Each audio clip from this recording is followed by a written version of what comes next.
1920 সালে 5 আগস্ট কি হয়েছিল? 5 জানুয়ারি হয়েছিল। বালগঙ্গাধর তিলকের মৃত্যু হয়েছিল, কি হয়েছিল? অসহযোগ আন্দোলন সৃষ্টি হয়েছিল। 5 আগস্ট। বেশ, দেখো রাজা রামমোহন রায় টাইম পিরিয়ড কত? 1772 থেকে 1833 পর্যন্ত। আচ্ছা, রামমোহন রায়কে রাজা উপাধি কে দেয়? মুঘল বাদশাহ দ্বিতীয় আকবর। এবং এই রাজা উপাধি দিয়ে কোথায় পাঠায়? লন্ডনে ব্রিস্টলে পাঠিয়েছিল।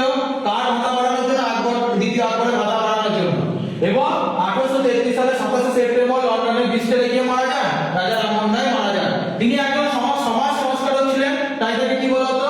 ফাদার অফ ইন্ডিয়ান রেনেসাঁ বলা হতো, রেনেসাঁ বলা হতো।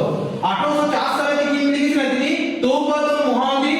আর একটা হচ্ছে 1809 সালে গিফট অফ মোনোথেইস্ট, এটা তার লেখা।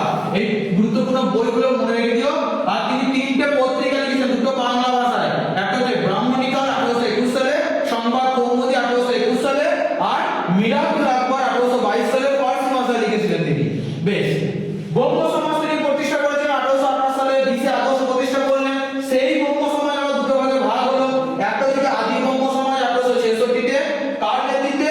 দেবেন্দ্রনাথ ঠাকুরের নেতৃত্বে। আর সাধারণ বঙ্গ সমাজ কার নেতৃত্বে? 1878 সালে কেশবচন্দ্র সেনের নেতৃত্বে। কারণ 1866 সালে আদি বঙ্গ সমাজ যখন না প্রতিষ্ঠিত হলো, তখন এর সাথে মতবিরোধ হলো।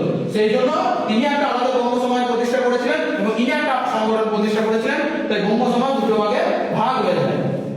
তিনি আত্মীয় সভা 1815 তে প্রতিষ্ঠা করেছিলেন। 1817 সালে হিন্দু কলেজ প্রতিষ্ঠা করেছিলেন। হিন্দু কলেজের বর্তমান নাম কি? Presidency college. কি করে তো? প্রেসিডেন্সি কলেজ করে তো? বেশ। 1825 সালে তিনি বেদান্ত কলেজ প্রতিষ্ঠা করেছিলেন। এই বেদান্ত কলেজের বর্তমান নাম কি? হোমওয়ার্ক থাকলো। বেদান্ত কলেজের বর্তমান নাম কি? বেদান্ত কলেজের বর্তমান নাম কি? এটা হচ্ছে হোমওয়ার্ক থাকলো।